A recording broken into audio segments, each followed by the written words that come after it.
quedamos en esta diapositiva, antes de ver el video, les voy a retomar desde ahí. ¿Qué es lo que más o menos en resumen puede significar la teoría darwiniana de la evolución? Recuerden entonces que es de vista corta, o sea, se da en periodos cortos de tiempo, depende del organismo que estemos hablando. En microorganismos pues va a ser, digamos que más evidente que uno pueda ver evolución en acción. Para organismos como nosotros, o las plantas, o cualquier otro animal no humano, va a ser mucho más difícil. Eso tiene que ver con las tasas de mutación, que ahorita vamos a repasarlas, y con los tamaños de los genomas. ¿Puede suceder o no? La selección natural depende del ambiente, depende de que el ambiente tenga una incidencia sobre las poblaciones. Si no ocurre es porque el ambiente no hizo nada. El ambiente es totalmente importante. De hecho, por eso se llama selección natural. A lo natural, en este caso, lo asociamos con lo ambiental. Está ocurriendo algo en el ambiente que pasa, incluyendo acciones antrópicas.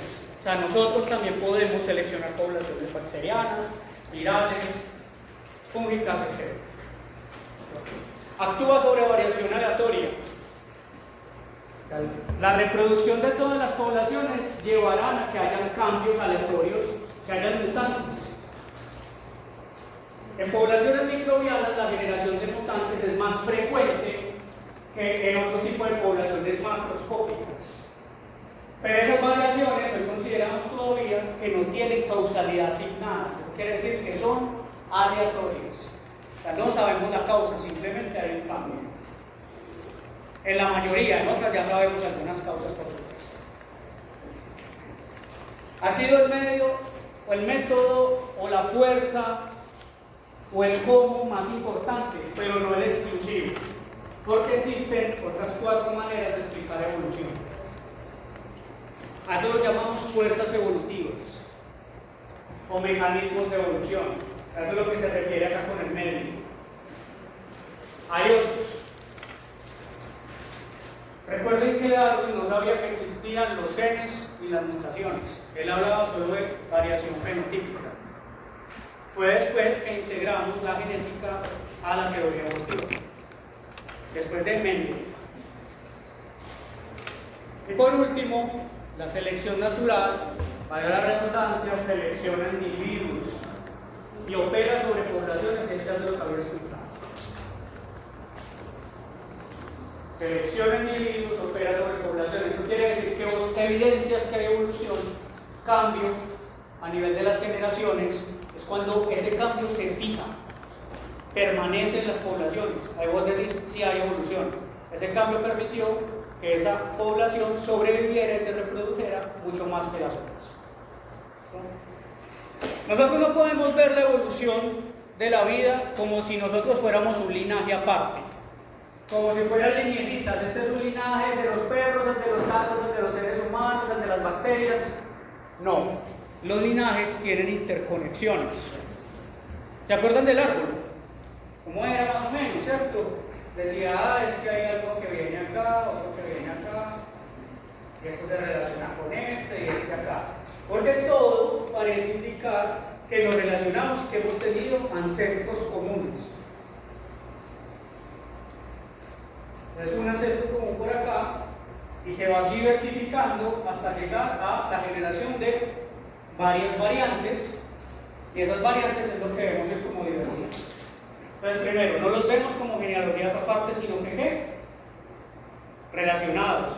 Estudiamos la vida en forma de árbol, porque todos tenemos relación con todos. Así nosotros nos quedamos superiores. Y la selección natural no ocurre como en la parte de la izquierda. Ya se los voy a explicar. Supongamos que tienen una población de células. Aquí está, ¿cierto? Esta es la primera generación. Ellos empiezan a cambiar cuando hay un evento de selección. ¿Cierto? Supongan que acá hay yo creo que el que más se les queda a ustedes es que toman antibióticos indiscriminadamente. De selección natural por vía seres humanos, algunos los llaman selección artificial, por no saber usar los antibióticos. Aunque esto va a pasar si también lo sabemos usar. pero es más drástico cuando pasa lo que pasa en nuestra sociedad.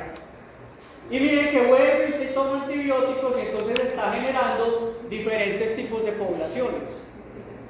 Esto no pasa así. ¿Cómo pasa? Pasa periódicamente. Y a eso le llamo selección natural, periódica. Pasa a nivel de periodos, no es que en un totazo pase, sino que va pasando como pasito a pasito. Miren esto de acá. Una población. Las ven de igual color. Unas están un poquito más oscuras y las otras claritas. Porque en todas las poblaciones hay variación, ¿sí o qué? En todas. O miren, no somos una población, somos iguales. Resulta que los eventos de selección son las flechitas. ¿Sí ven que hay varios? Un evento acá, otro acá, otro acá, otro acá, otro acá, etc. Y miren que cada vez que pasa un evento, ¿qué va pasando? La C que significa que se murieron. Porque ellas, en este momento, las de este color principalmente, tenían un rasgo adaptativo que permitía reproducir y sobrevivir más de las que ¿qué? Se murieron. Eso es la selección natural. Pero miren que vuelve y pasa. Y se mueren otras, y hay más variación, y vuelve y pasa, y pasan otras, y hay más variación, hasta que es totalmente diferente a esta, ¿cierto? Evolucionó, cambiaron las poblaciones. Ya lo que yo tengo acá es muy diferente de lo que tengo acá, porque el método de modificación fue la selección natural periódica. Eso fue lo que pasó acá. Y así ocurre la evolución si estudiamos solamente esa fuerza, que ahorita ya les voy a hablar de otras. ¿Tienen alguna pregunta? ¿Comentario? ¿Amenaza? Darwin solamente tiene una imagen en el libro que recuerden que fue escrito en 1859, o publicado más bien.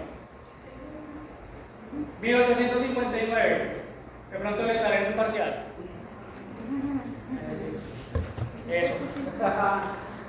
Muchachos, miren, ¿esto qué me quiere decir? Que hay linajes, ¿cierto? Todos estamos interconectados, y eso quiere decir que tenemos un ancestro común y que esa diversificación es explicada por la selección natural.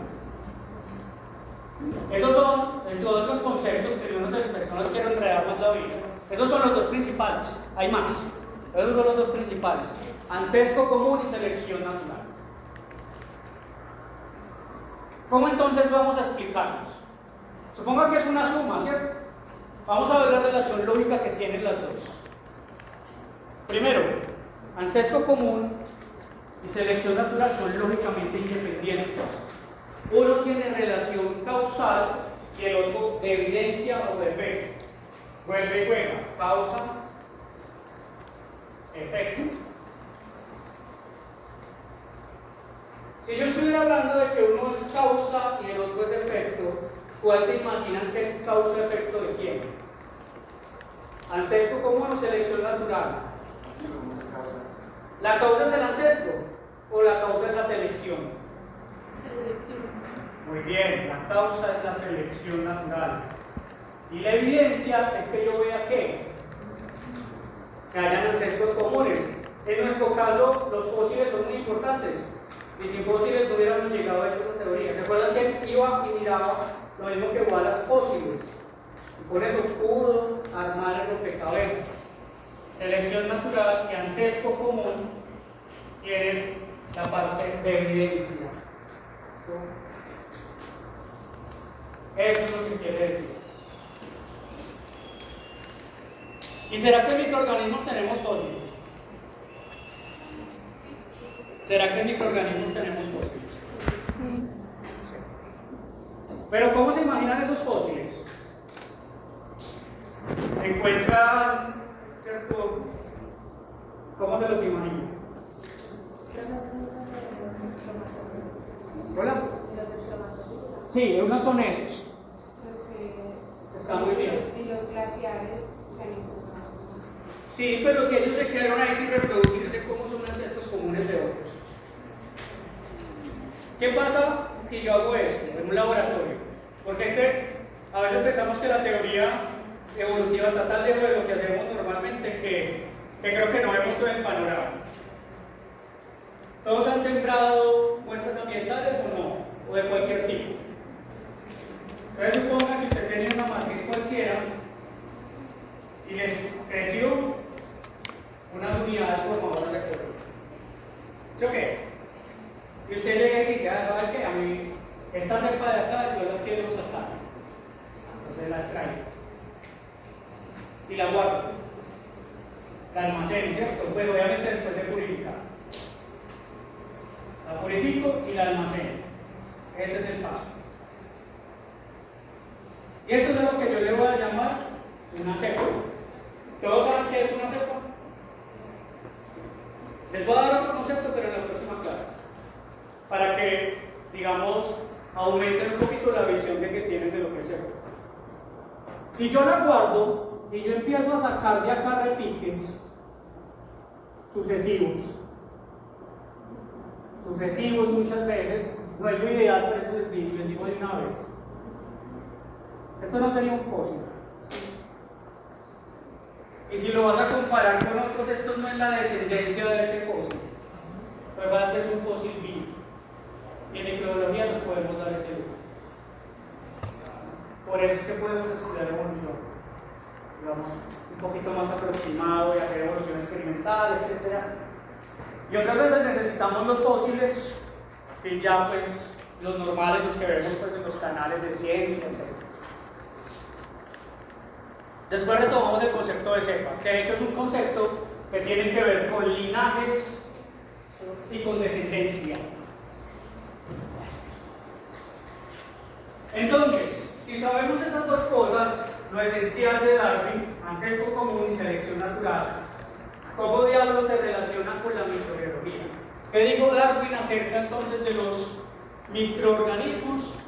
En donde la época donde salió el libro, apenas la microbiología estaba naciendo como ciencia.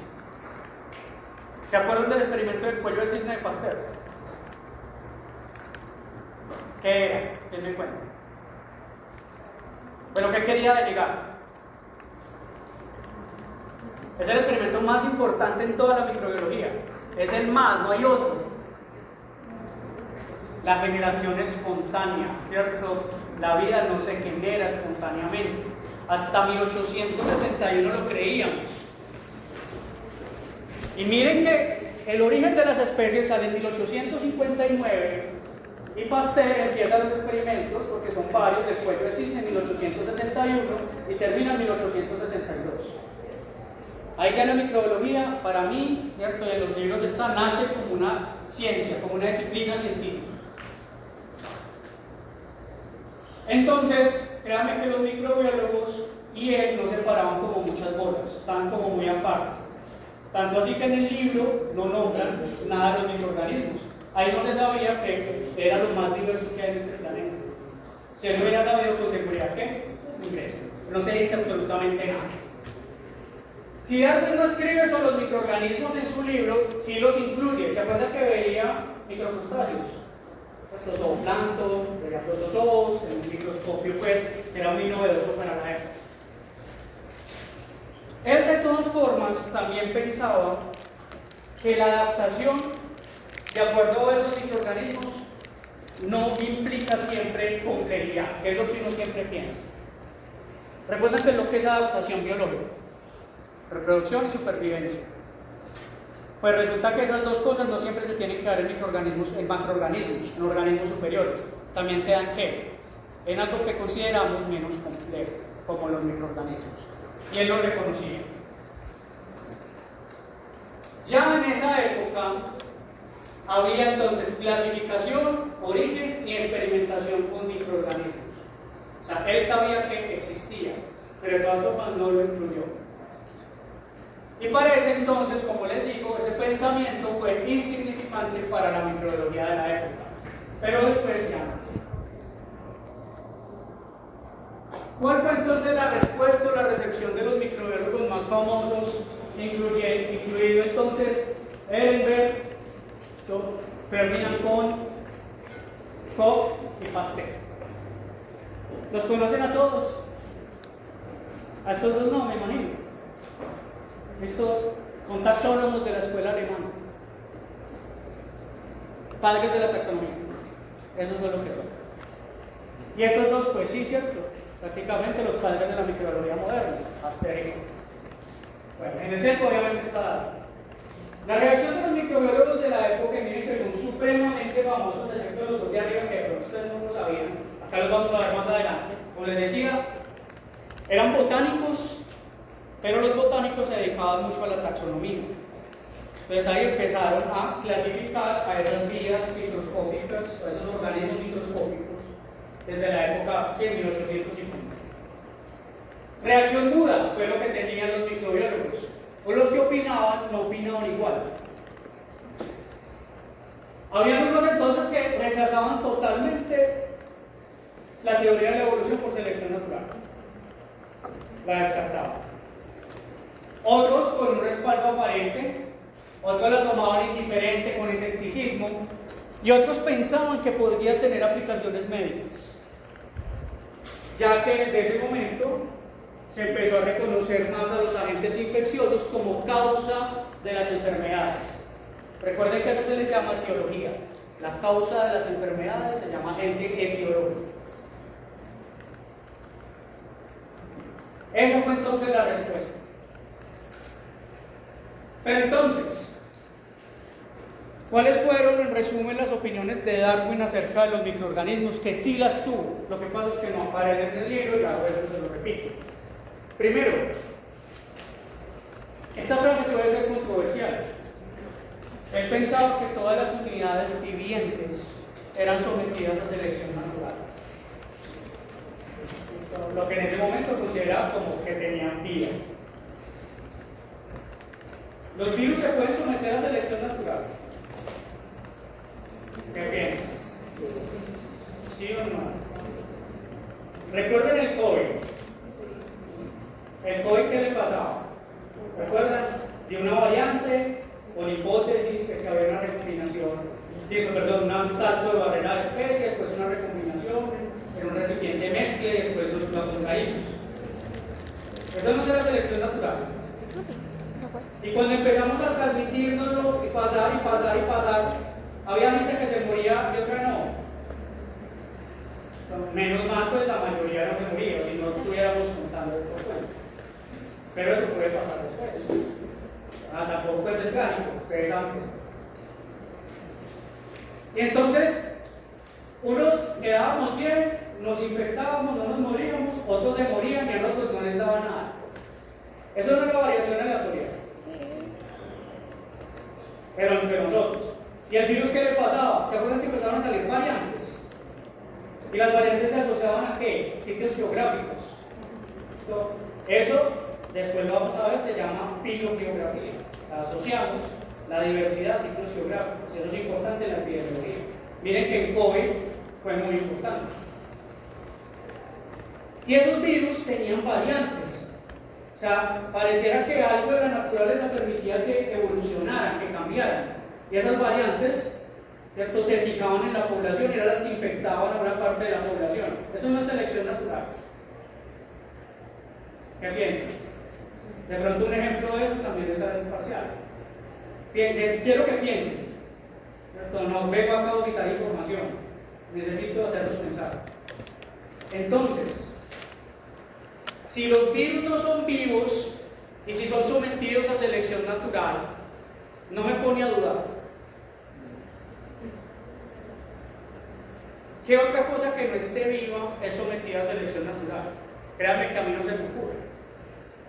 Solamente lo que está vivo, bajo ese concepto de vida, que son seleccionados por esa fuerza evolutiva, son considerados de esa forma. No les estoy diciendo que esa es la definición verdadera, ni mucho menos. Hay gente que se queda toda la vida discutiendo qué es vida. Y llevamos más de ¿qué? 40, 50 años discutiendo si los virus están vivos o no. No es tan fácil. La evolución no siempre es una progresión de lo simple a lo complejo. Vos pensás que una población evoluciona para mejorar. Vuelvo y le repito, la evolución no es para qué, no responde a esa pregunta. Simplemente fue que por algo que es aleatorio y por una influencia del ambiente, se seleccionan unas poblaciones que hacen algo en el ambiente, que sobreviven y se reproducen más que otras. Que tenían rasgos para enfermar personas. Sí, muchachos. Dentro de esa diversidad vasta hay eso. Pero eso no quiere decir que se vea que la bacteria va a evolucionar en otra cosa totalmente diferente. Eso no pasa. Entonces no pasa de lo simple a lo complejo, no tiene nada que ver. Puede seguir siendo tan simple como sea, pero evidenciando rasgos que permiten solamente reproducirse y sobrevivir. Y por supuesto la microbiología empezó a entender, o él decía, que nos hacía entender mejor la evolución en la Tierra. Fue después, más adelante, que los microorganismos dieron apoyo empírico, apoyo experimental a la teoría. Y espero entonces poder hablar de eso en los próximos minutos. Darwin, pues, no se iba a meter con los microorganismos, solamente se centró en lo visible y lo... Entonces, ¿qué pasa con los microorganismos? ¿Tienen alguna pregunta acá hasta darwinismo? ¿Ninguna? Muchachos, no nos quedamos en Darwin. Teníamos que también evolucionarse. Pasamos a otra teoría. Entonces, vamos de creacionismo, que todavía hay gente que lo cree, con todo respeto, obviamente. Darwinismo. Y algo que se llama hoy en día síntesis moderna. Síntesis moderna.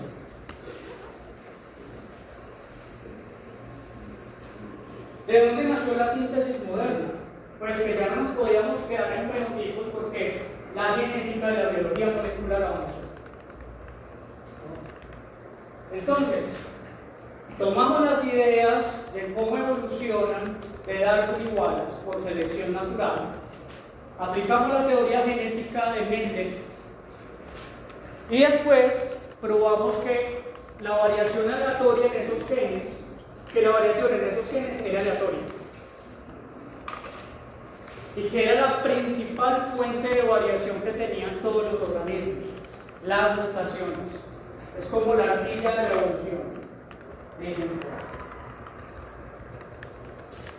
Y después aplicamos modelos matemáticos que se llaman genética de poblaciones, no se preocupen que no los vamos a ver, que nos ayudan a modelar cómo es esa evolución y a saber si se da o no. Son modelos matemáticos. Entonces miren todo lo que incluye la síntesis moderna.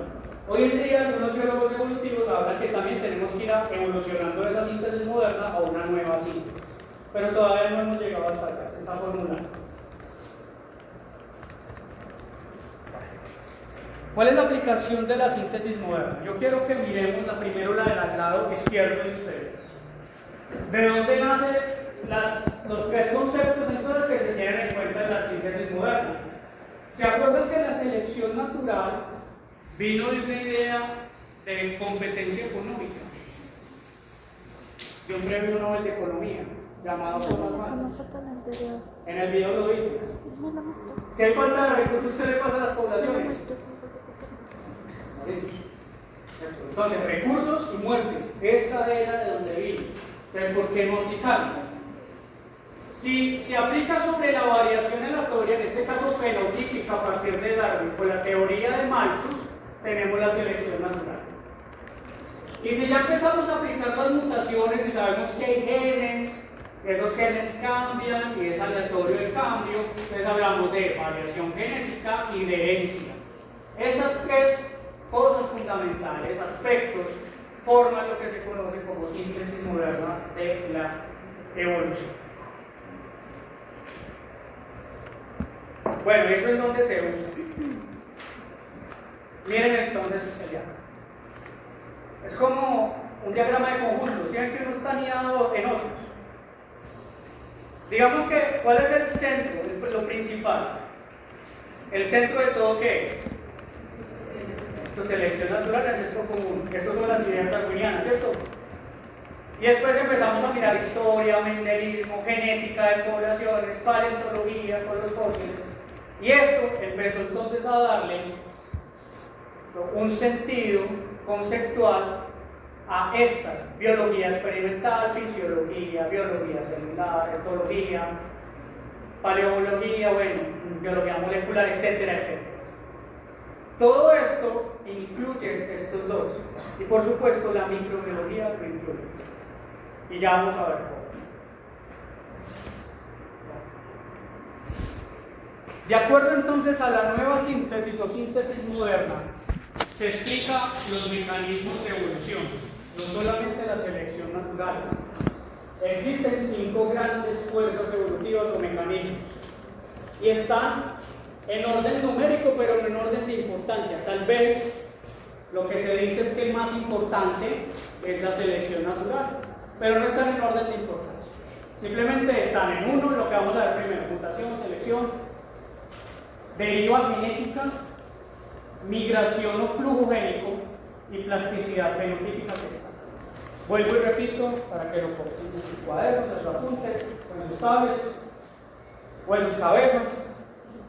Primero la mutación. Por ese pilar que da entonces origen a casi todas. La selección natural como segunda. La tercera se llama deriva genética.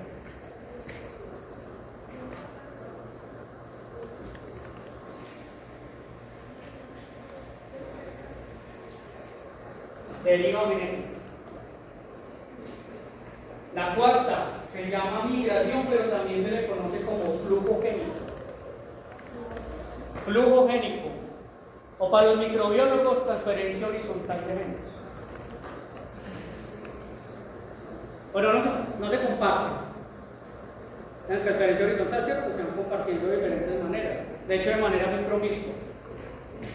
Y por último, plasticidad fenotípica, que muchos, también andándolo por ahí, no lo consideran como fuerza evolutiva, pero se estudia dentro de él, porque solamente aplica en fenotipos, no en genotipos.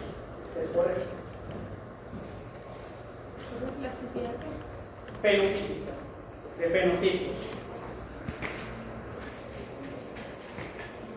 Muchachos, les voy a explicar, a ver, esto en un curso de evolución, esto es todo el curso, ¿cierto?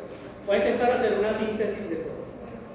De acuerdo al conocimiento que ustedes tienen de biología molecular, no se angustien si no saben, me dicen, explíqueme que no me acuerdo qué es este tipo de mutación, etc. O si no, les recomiendo ir a repasar. ¿Qué pasó? ¿Alguno? Primero, hoy en día todas las fuerzas evolutivas, excepto la plasticidad, se estudian por medio de la genética de poblaciones, especialmente estudiando las frecuencias alélicas. ¿Se acuerdan qué es un alelo? ¿Qué es?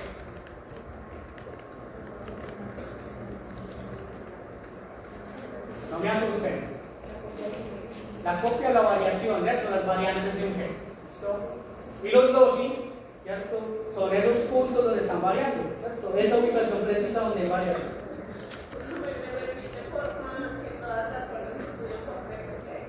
Sí, a ver, todas las fuerzas hoy en día, excepto la plasticidad fenotípica, se estudian de acuerdo a la genética de poblaciones. Bueno, ¿y qué estudia la genética de poblaciones? Las frecuencias en las variaciones de los alelos. Las frecuencias alélicas, aquí están. Cambios en las frecuencias de los alelos. Entonces, prácticamente está incorporando biología molecular sí o sí, hoy en día.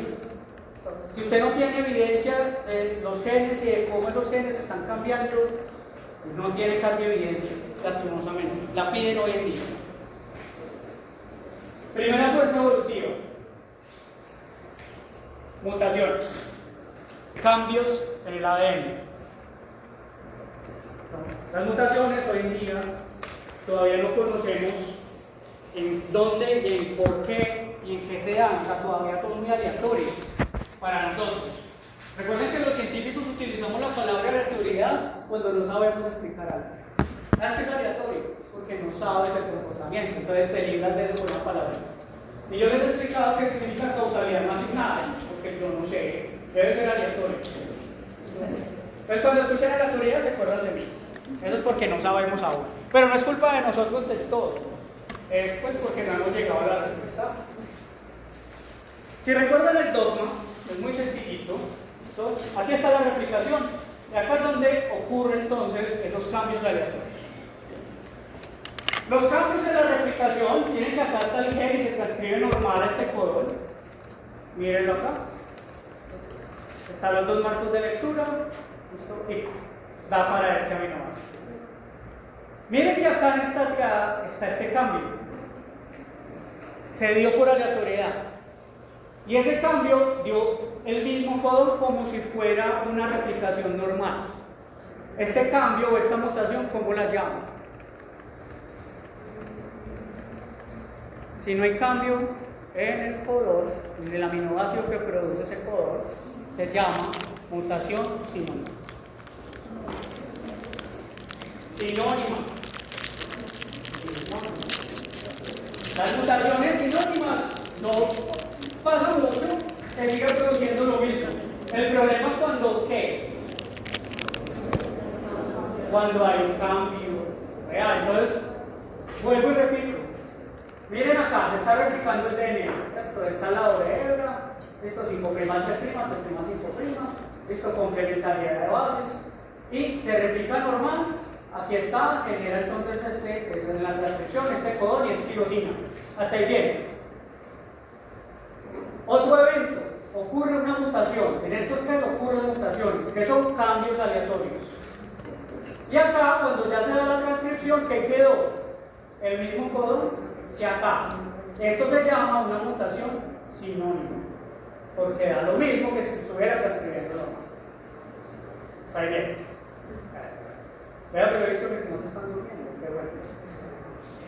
El problema es cuando ocurren las mutaciones no sinónimas, en donde ya hay un cambio. Tanto así que pueden codificar un codón de parada. Lo que recuerden que son tres tipos de codones de parada diferentes, o un codón totalmente distinto a este, y puede cambiar la proteína, o puede hacer la proteína no funcional, y eso puede generar ¿qué? Muerte. Y en poblaciones microbianas, las mutaciones no sinónimas casi que siempre son significado de muerte. Lo que pasa es que se reproducen tanto que ese chance no se da. Hay tanta reproducción que ese chance es bajito.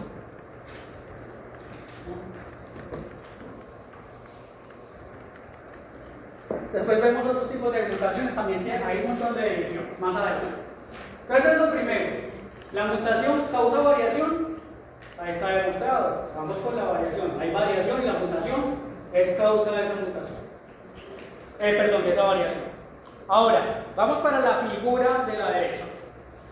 ¿Qué tenemos? Entonces, esto se llama una figura. Esto que generalmente se conoce, se me olvidó como dot plot, a veces se puede considerar así, o scatter plot en inglés. Los punticos son los tamaños de genomas, que están en X de 10 a la 2 a 10 a la 10, pares de bases. O sea que el que más me voy avanzando hacia allá, el genoma es más grande y más complejo. Vamos a mirar el eje Y. Es la tasa de mutación. Pero miren cómo se está expresando en exponencial negativo. ¿Qué es más frecuente según esa tasa? Que ocurra una mutación en un virus o en un eucariote superior o inferior. En un virus es 1 en 10 y el otro, aquí está el 1 en 1.000.000, etcétera, etcétera, ¿cierto? También se me pierden los números. Es poco probable ver entonces ese tipo de mutaciones. Es 1 en algo. Por eso entonces va en escala negativa. Menores tamaños de genomas hacen más frecuentes las mutaciones. Y si son más frecuentes las mutaciones, habrá más diversidad. ¿Qué piensan? Habrá mucha muerte, pero también va a haber mucha variación.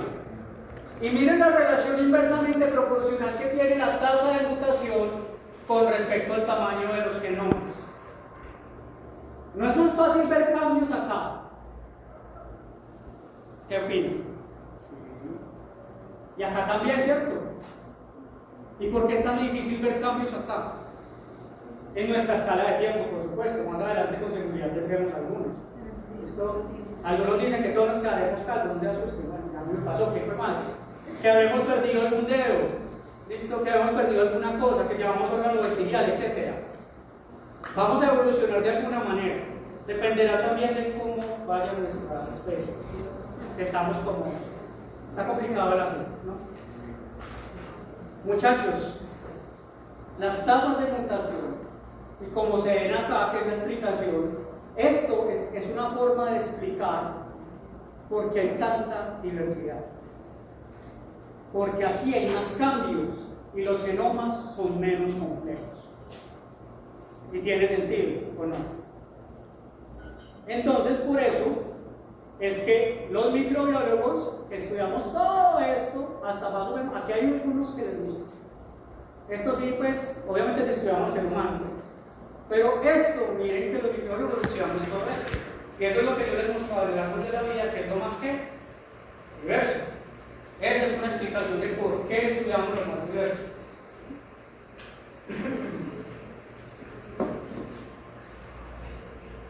La variación aleatoria lo probaron los microbiólogos, no sé si sabían eso. O sea, que las mutaciones fueran aleatorias fue prueba de microbiólogos. Y hay dos experimentos muy famosos dentro de la historia de la microbiología que demuestran cómo se dan las mutaciones aleatorias. El primero es el experimento de Luria y Delbruck. Puede ser el más famoso. Ya lo vamos a ver. Y el segundo es el de los esposos Lederberg, Joshua y Esther. Aquí están. Ahí están los papers, ¿cierto? 1943 fue el primero y el segundo 1952. Fue un paso brillante. Los experimentos son muy sencillos, pero ahí no estaba lo que es brillante. Lo brillante está acá. Ahí las ideas, la cabecita. Antes de explicarles los experimentos brevemente, porque pues no me voy a detener mucho ahí, quiero que miremos un experimento que nos muestra la aleatoriedad de las mutaciones. Ese experimento fue conducido en la Universidad de Harvard hace algunos años y se llama el experimento del Megaplan. Deben todo el tiempo, lo que sale por acá. Megaplan. Se los voy a explicar en este momento. El experimento pues, tiene unas cosas en inglés, ¿cierto? No se preocupen que no necesitan entenderlo, con las imágenes más que suficientes y yo se los voy a explicar. Construyeron una mega caja de Petri, pero rectangular, muy grande. Y en esa mega caja de Petri, en diferentes partes colocaron concentraciones de antibióticos. Y sembraron una cepa de E. coli a los dos lados. ¿Cierto? Y obviamente tenía una pendiente el plato para que la bacteria fuera creciendo, ¿cierto? Tenía un poquito de pendiente. Entonces la bacteria va creciendo desde los bordes hacia la periferia. Y quiero que miren qué pasa en las diferentes concentraciones de antibióticos. Está, creo que al 10, al 100 y al 1000. Veces, ¿cierto? En X. O sea, 10 veces, 100 veces, 1000 veces la concentración de un antibiótico. Quiero que miren qué pasa. Solamente en un megaplan, en este megaplan. Ahí está sin volumen. Se lo voy a colocar con volumen. ¿Sí lo ven? ¿O quieren apagar la luz para que lo vean bien? Diga. Es cortico, sé que no se van a ver.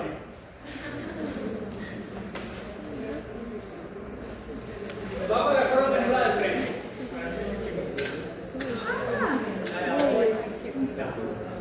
Un poquito. Bueno, y esto es un medio de cultivo, parece un esquema de una construcción de una casa, pero así se ve contado. Vean que es algo brillante.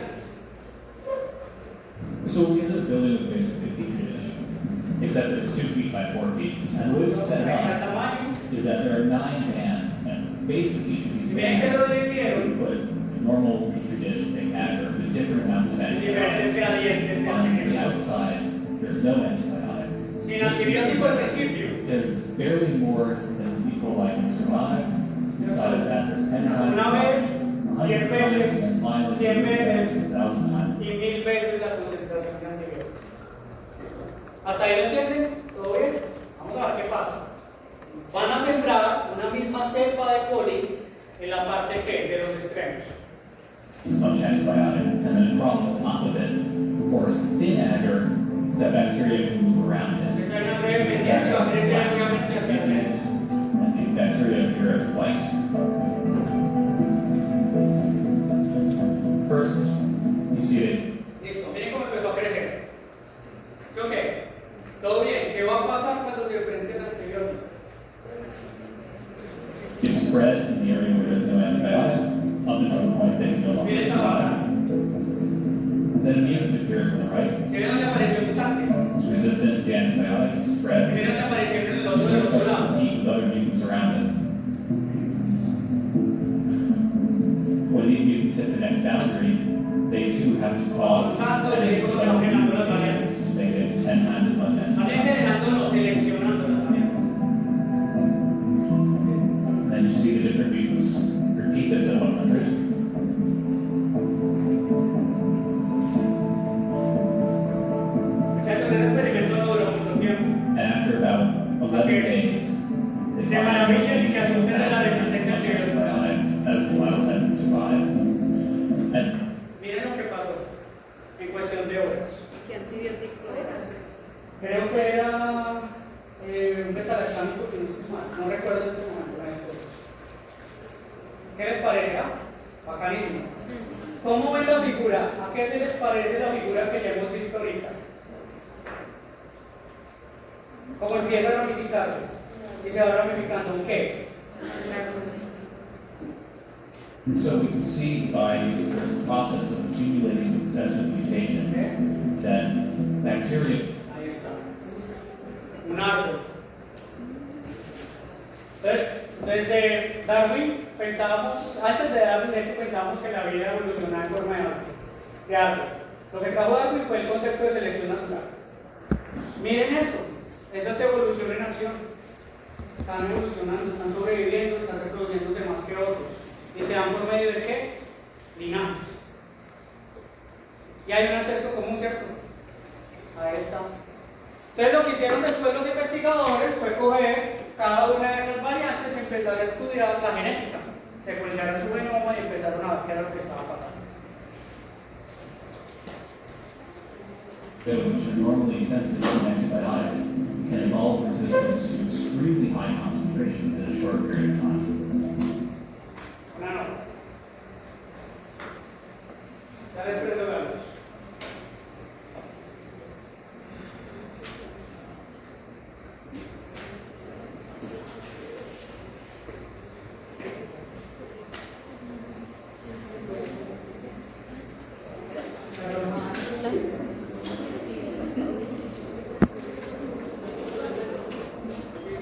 Muchachos, ¿era una pregunta en ese momento?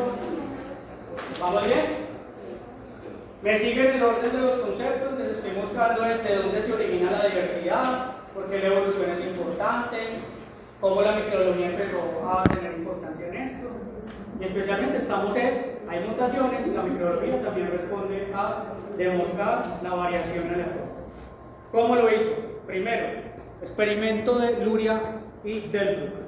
Se hizo mediante un fago, el fago T1 en E. coli. No les voy a comentar la estadística de eso, que sé que no les gusta, pero es más o menos así el experimento. Se los voy a resumir mucho. Primero, querían evaluar la aleatoriedad, qué tan aleatorio se daban las variantes. Entonces, condujeron dos experimentos. Miren acá, experimento 1, experimento 2. Ellos especulaban que si aplicaban el fago T1, ¿qué le pasaba a la E. coli? Pues iba a morir. Yo que trabajo con fagos, ojalá fuera tan cierto. Tampoco es tan. Hay muchas cosas que dependen de la bacteria. Pero entonces inocularon al mismo tiempo en esta botella el fago y la bacteria, en una relación que se llama MOI, índice de multiplicidad, o sea, la concentración del fago sobre la concentración de la bacteria, y eso fue MOI. Esto es número de partículas virales sobre el número de partículas bacterianas. lo aplicaron en una relación y miraron a ver qué pasaba. Aplicaron y después empezaron a contar lo que era el número de variantes resistentes al fago. O sea, lo que crece son las colonias que sobrevivieron acá. Hicieron entonces la siembra. Si ven que cogieron y hicieron pseudo-replicaciones de esta misma unidad experimental, una réplica, dos réplicas, tres réplicas, observan entonces que el número se parece, es muy similar. Entonces, ¿usted qué piensa en ese primer experimento? No, pues las mutaciones parecen ser como muy estables, serán tan aleatorias. Entonces inventaron el segundo. ¿Qué pasa en el segundo? Ya no tenían un solo frasquito, sino que tenían, en este caso lo representan con tubos de ensayo. En estos tubos hicieron lo mismo que acá, inocularon la bacteria y el fago. Independiente a este, bacteria y fago, independiente a este, bacteria y fago. Lo mismo con este. ¿Qué observan? En el número de variantes resistentes. Son muy distintas, ¿cierto? ¿Y eso qué lo explica? No sabemos la aleatoria. Es aleatorio. Recuerden que si vieron estadística y diseño, uno puede, mediante una función de distribución de probabilidades, la normal, la cuasor, la chi cuadrada, la textura, etc., simular que esos números tengan más probabilidad de que sean aleatorios o no. Y ellos hicieron eso con la parte estadística, que no la voy a presentar. Pero solamente quiero que vean esto. Preguntas hasta acá. Vamos con el experimento de los esposos de Ever. Estos no eran esposos, estos eran por ellos. O no lo sabemos. Pero ellos sí, ellos eran esposos. Bueno, demostraron de forma sencilla cómo los mutantes bacterianos que tienen un rasgo de resistencia a antibióticos surgen en ausencia del antibiótico. Y esa resistencia es heredada. Eso es evolución. Variación aleatoria, que después es heredada porque se fijó en la población. Ese es el rasgo que permite por él. ¿Qué se inventó esta gente? Algo súper bacano. Se inventaron como una especie de sello. Que aquí por aquí está. Como una especie de impronta se llama eso. Entonces tenían la caja. Primero, una caja que no tenía un medio selectivo, y miren que aquí había creciendo colonias. Eso es lo primero que tenían. Y se inventaron esta impronta, que era de tela, estaba estéril. Pues lo que hacía era cogerlo en la caja y pasarlo a otras cajas, como si fuera un sello. Lo van pasando. ¿Y qué se dieron cuenta? Aquí no está todo el experimento. Tenían dos tipos de medios cuando iban a pasar esto a estos, a los nuevos. Un medio no selectivo, como este, que es el control. Yo que esperaba que pasara, que crecieran los mismos, ¿cierto? Y uno que era un medio selectivo con un antibiótico. ¿Qué pasó? ¿Cuáles sobrevivieron? Estos que están acá. Pero ellos lo hicieron múltiples veces. Y se daban cuenta, obviamente cambiaban la muestra, se daban cuenta que tenían números muy distintos. ¿Y eso qué me demostraba? Que había aleatoriedad en cómo se generaban, cómo se seleccionaban esos variantes de las bacterias. Después se dieron cuenta que estas de acá seguían siendo resistentes, las volvieron a sembrar. O sea que ese cambio permaneció o se fijó en la población. De esa manera, entonces, contribuyeron al estudio de las variaciones aleatorias dentro de las mutaciones. ¿Preguntas? ¿Ninguna? Segunda fuerza evolutiva, selección natural. Aquí viene el concepto más moderno, ya lo vimos en video, ya se ha hablado mucho. Anoten bien, ya se los voy a explicar. La selección natural es la expresión diferencial de fitness. ¿Qué es fitness? Éxito reproductivo. Yo no sé si las personas fitness se han colocado así por eso, o Sí, pues, o porque si lo traducen al inglés significa aptitud.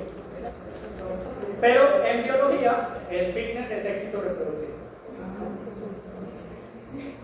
Expresión diferencial del éxito reproductivo o fitness, y de aquí en adelante voy a seguir utilizando esa palabra, listo, fitness, mucho. Que es mediada por el medio ambiente y es heredable. ¿Le repito? Expresión diferencial del fitness, que es mediada por el medio ambiente y es heredable esa expresión diferencial.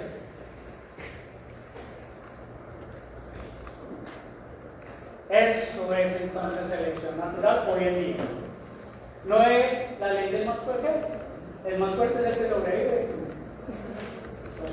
Esa también es la idea. El fitness es lo que hoy la ecología y la evolución y muchas otras áreas de la microbiología también utilizan como medida. Tanto así que si yo les digo UFC por mililitro, ¿qué se imagina? Concentración de algo, ¿cierto? De células bacterianas, de hongos, de lo que se pueda medir por medio de esto. Esto es que tanto se están reproduciendo, ¿cierto? Esto es una medida del fitness. ¿Qué otra medida del fitness puedo? Obviamente hay unos ejemplos que no tienen nada que ver con microorganismos, ¿cierto? En cómo se mide, tasa per cápita, no. ¿Qué piensan? ¿Cómo puedo medir el fitness? El éxito reproductivo que tiene un microorganismo, ¿qué se imagina? No podría hacer la observancia con... Muy bien, hermano, la absorbancia.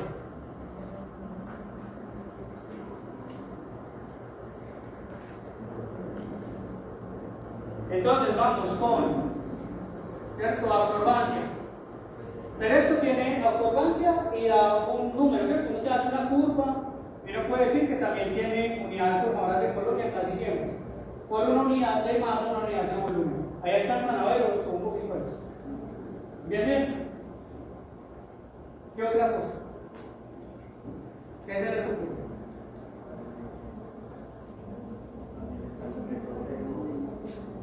Peso sí, biomasa seca. Biomasa, ya sea húmeda o seca.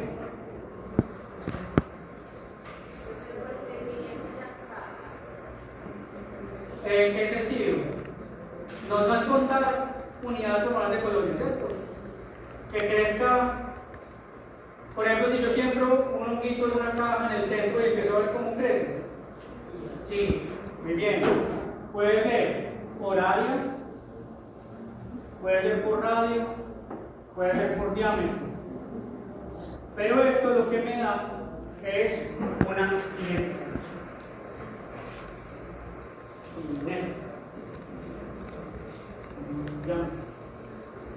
Cinética. Ve cómo va creciendo el microorganismo en el tiempo. En una caja verde se puede. ¿Qué otras cosas? ¿Y cómo le te ocurre?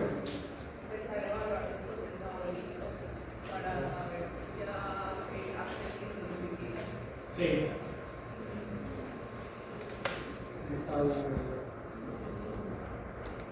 Muy bien. Voy a hacer una pregunta. Vamos a utilizar a veces mucho COVID. ¿Por qué? Porque a todos nos tocó. Y fue interesante porque todo el mundo se creía microbiólogo por esa vez. Pues era bastante bacán. Entonces todo el mundo sabe microbiología. Hoy todo el mundo sabe de economía y de guerras y un montón de cosas.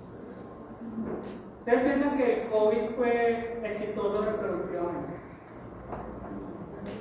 ¿Y cómo piensan que lo medían los epidemiólogos?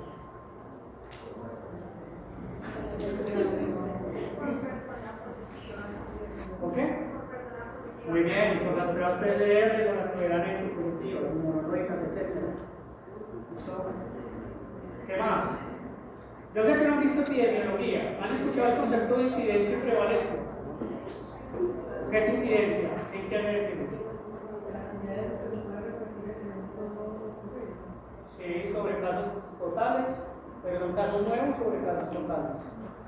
La prevalencia es más casos en el tiempo, ¿cierto? poblado sobre todo. La prevalencia y la incidencia de las enfermedades infecciosas es una medida de fitness, el patógeno. ¿Qué piensan de la mortalidad? Una medida de fitness, claro que sí. Yo lo utilizo mucho también en microbiología agrícola, yo estoy enfermedades en plantas. Y la mortalidad me dice qué tan exitoso es el patógeno. La morbilidad también. Entonces miren que hay muchas formas de medir fitness, sino que no lo sabíamos.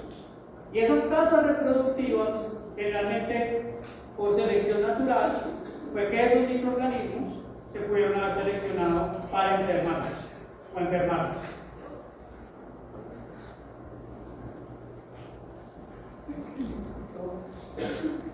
¿Hay selección natural? Sí, claro, hay la contingencia ambiental. O sea, debe haber algo del medio ambiente, inclusive nosotros, que aquí creamos que somos distintos, pero no. Uno de los términos que más se aplican es que cuando nosotros tenemos que ver con la selección, somos el factor de selección.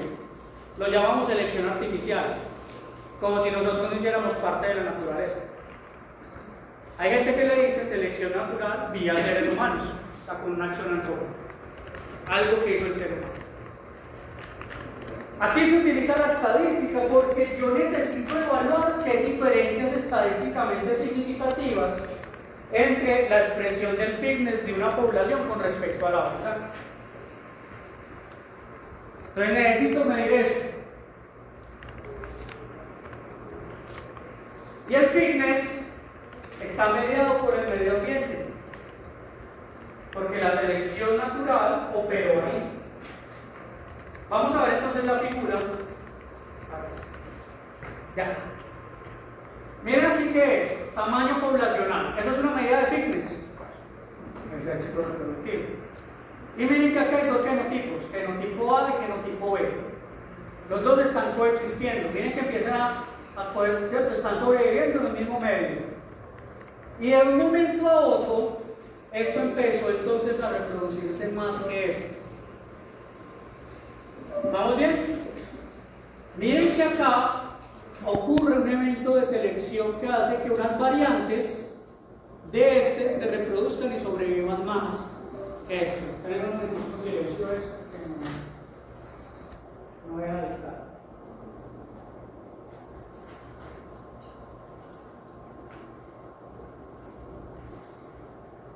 Entonces, cuando comparamos fitness, hay una diferencia estadísticamente significativa entre esas dos poblaciones. Pero para que haya selección natural, ¿solamente se necesita eso? No. Se tuvo que necesitar que el efecto del medio ambiente, o de la acción antrópica, si lo quieren llamar también así, y además de eso, lo que se seleccionó era heredable por estas poblaciones. Eso es la selección natural. Y acá se explica. Pues las diferencias son brutales. ¿Y las diferencias en qué? Expresión diferencial del fitness mediante esto, contingencia ambiental, y que es heredable. Eso es la selección natural. Tercero,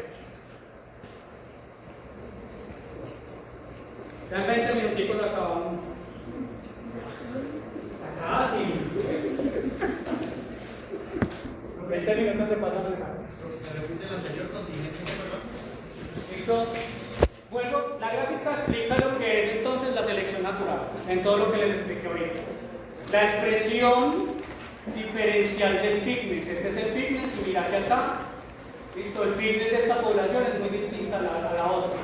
Pero ¿por qué se dio? Por una contingencia ambiental, o sea, por medio del medio ambiente que está participando. Y al mismo tiempo, esa expresión diferencial es heredable entre el linaje pues, de ese que presentaba la diferencia. Bueno, tercera fuerza evolutiva, y la más difícil de todas. Pónganme atención.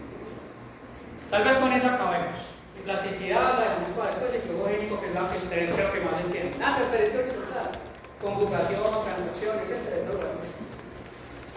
Resulta que desde hace muchos años se empezaron a dar cuenta que había variaciones, pero que los ambientes no tenían nada que ver con esas variaciones.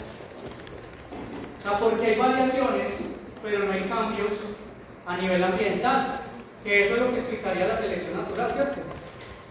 No, acá no. El primer caso fue estudiando tortugas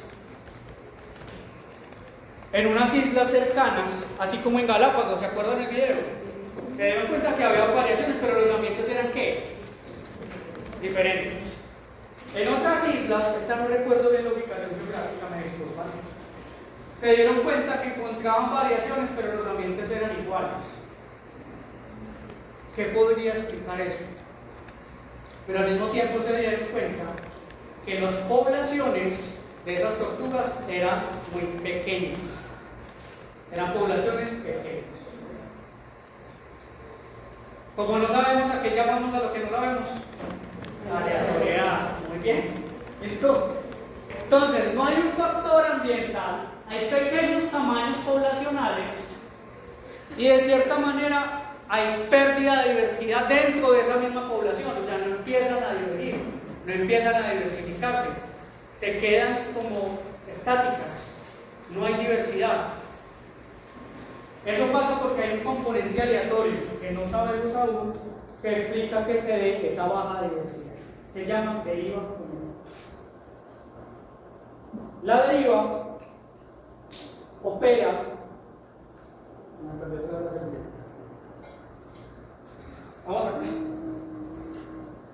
sobre tamaños poblacionales bajitos. Pero en genética de poblaciones vamos a hablar de dos tamaños poblacionales. El primero lo vamos a denominar N mayúscula y es el tamaño poblacional total. El total de la población, sea lo que sea. Contemos, acá debemos haber casi 43 personas. Ya se ve como vimos. Y existe otro término, parámetro que se llama NE. Y el NE significa el tamaño efectivo poblacional.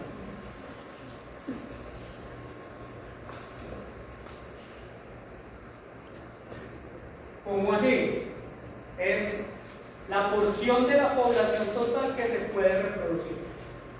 Ese es el tamaño efectivo poblacional. Tamaño efectivo poblacional significa la población que solo se puede reproducir en total. Eso reduce la población, ¿cierto? Supongamos que estamos todos acá, pero no estoy hablando biológicamente, ya que no quiera uno reproducirse. Pero algunos no podrían, otros sí, ¿cierto? Entonces se hacen o se toman las decisiones a partir de los tamaños efectivos poblacionales. La deriva tiene más fuerza sobre N.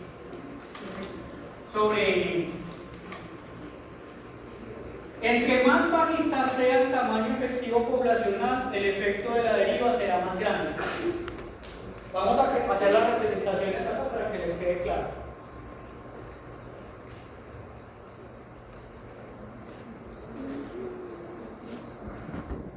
Voy acá. N bajito. ¿La deriva cómo será?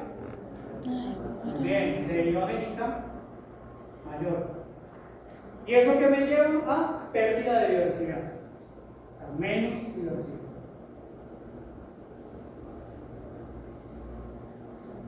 Vamos para el otro caso. ¿Qué pasa cuando N, al tamaño de la población que se puede reproducir, qué pasa con la deriva? Bajita pero no cero. Nunca cero, anótelo muy grande.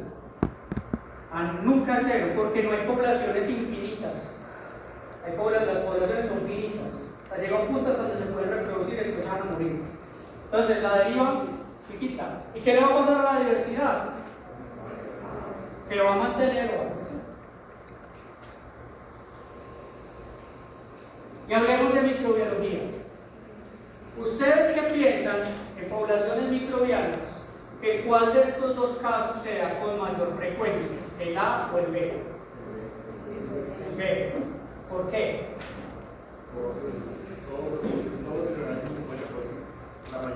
La mayoría. Se reproduce mucho, ¿cierto? Muchísimo.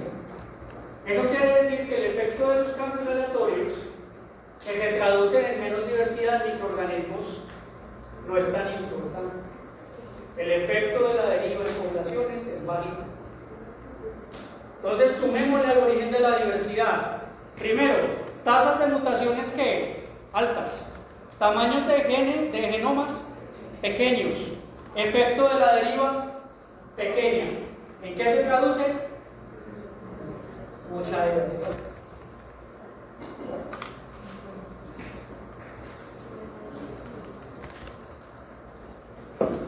¿Cómo ocurre la deriva? Entonces, son tamaños, ¿cierto? Los tamaños de la población pequeños, especialmente efectivos, hay un elemento aleatorio llamado deriva genética que lo que hace es que esas de frecuencias alérgicas cambian por azar, generando pérdida de diversidad. Se los acaba de ver. Cuando las poblaciones son muy pequeñitas, existe algo que se llama errores de muestreo. Los afectan más. Hágase de cuenta que usted tiene una bolsita llena de canicas, pues no sé, pues como todos están tan buenos, no sé si saben que no, o monedas o qué. Y tienen canicas de muchos colores en una bolsa y empiezan a sacar todo el tiempo. Y si es muy diversa y si son muchas, ¿esto qué va a pasar? Van a seguir siendo después de que usted saque muchas.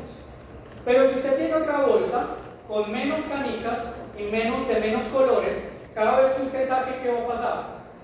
La diversidad, ¿cierto? Los colores de esas canicas van a cambiar considerablemente en comparación de la primera. Eso es lo que se le llama error de muestreo. Les voy a explicar los dos errores de muestreo en donde los tamaños chiquitos de población y donde ocurren van a tener pérdida de diversidad. Primero, se llama cuellos de botella, como en un trancón. Parecido. Y el segundo se llama efecto fundado. Son dos. Y los dos se pueden dar en el mismo. Cuello de botella y efecto fundado. Miremos primero, así más macro, cómo es el efecto de la deriva. Miren acá, diversidad, ¿sí ven? Aquí por circulitos de diferentes colores, diferentes tamaños. Y si empiezan a ocurrir errores de muestreo y la población se va disminuyendo y más errores de muestreo solo por azar, ¿qué le va a pasar a la población? Va a quedar muy parecida. ¿Se pierde diversidad en función de esto? ¿Sí ven que sí? Miren cómo es de diverso acá. Y solamente por cambios aleatorios que no tienen que ver con el ambiente, llegan acá. ¿Cómo llegan ahí? Primer error de muestreo, cuello de botella. Vamos a mirarlo despacio y con eso terminamos. Acá hay diferentes formas, ¿las ven? Diferentes colores.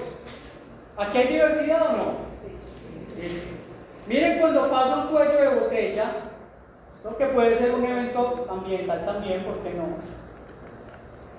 Algo que reduce, que hace que por acá pase menos o sobrevivan menos. Cuando pasó esto, ¿qué le pasó acá a lo que quedó? Menos diversidad. ¿Sí lo ven que se cayó la diversidad? Ahora imagínense que aquí ya no hay tantos, aquí hay más poquitos. Ocurre el cuello de botella y ¿qué pasará acá? Cambiará más drásticamente la cuestión de la diversidad, será menor la diversidad todavía. ¿Por qué? Porque la deriva opera más si los tamaños de poblaciones son más pequeños. Entonces, ¿cómo explicaría o cómo se definiría el cuello de botella? ¿Cómo se definiría? Esto es un cambio ambiental generalmente. Pero ojo, no es selección natural.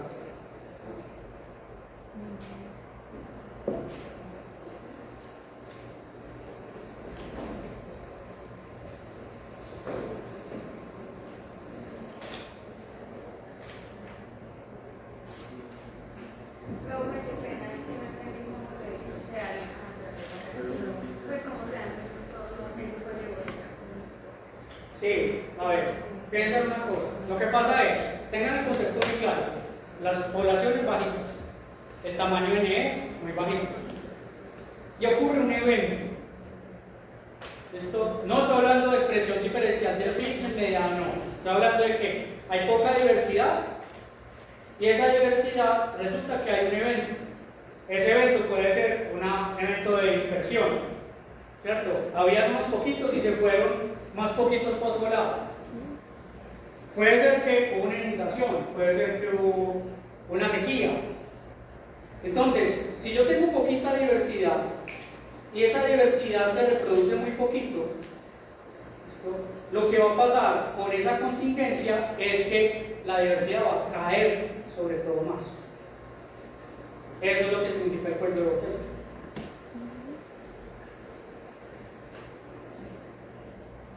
Y por último, efectos fundadores.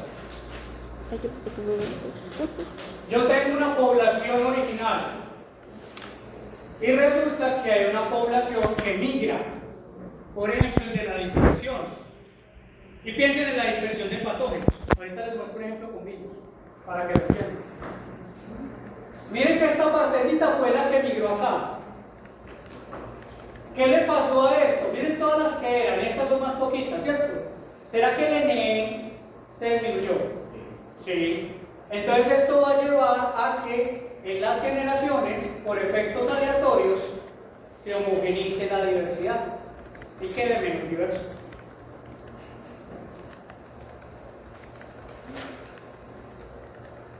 Preguntas. Muy etéreo. Ok. Piensen que hay una población de microorganismos densa, muy diversa, en un punto geográfico. Ahí está.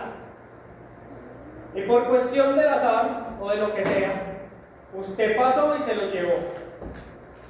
Eso puede pasar, ¿cierto? Pues de hecho estoy haciendo esto acá en este momento.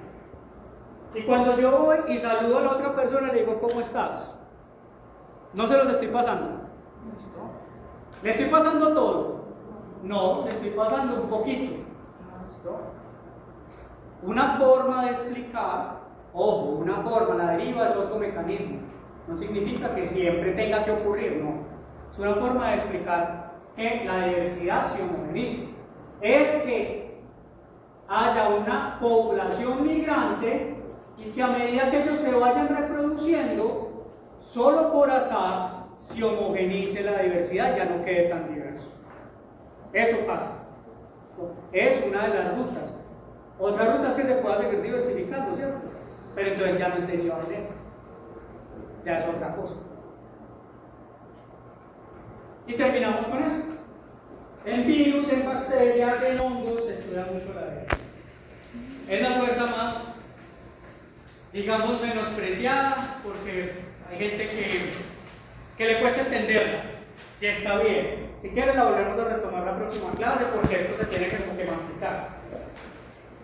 La deriva juega un papel fundamental en toda la parte de transmisión de enfermedades. Y en la evolución de las enfermedades infecciosas siempre va a estar ahí. Pero recuerden, y vuelvo y repito, ¿qué pasa cuando N es muy alto? ¿Qué es lo que pasa con los microorganismos? El efecto de la deriva va a ser muy pequeño. Cuellos de botella en la transmisión de virus intraespecie. Vamos entonces a ver diferentes hospederos. Y acá están las partículas virales. ¿Cómo las ven? Diversas, ¿cierto? Diferentes colores. Eso es lo que indica la diversidad en este caso. Miren lo que pasa acá. ¿Cómo la ven? Muy diversa, ¿cierto? Se transmitió casi que toda la que, una buena parte de la población, y eso no afectó la diversidad, porque el efecto de la deriva, ¿qué? Era pequeño. Pero miren qué pasó acá. Hubo, por cuello de botella y efecto fundador, solamente 2 de ellas. Solo por azar, yo esperaría que fueran ¿qué? Menos diversas que el otro. ¿Pueden pasar las dos cosas? Sí. Y cierro la clase de hoy, les agradezco mucho la atención, los vi supremamente juiciosos, atentos. Es que las diferentes fuerzas evolutivas no es que ocurra una u otra, u otra, u otra. No, todas pueden ocurrir al mismo tiempo. Muchas gracias por su atención. Continuamos entonces el jueves. Por favor, mismo link que les envié. Claro que sí.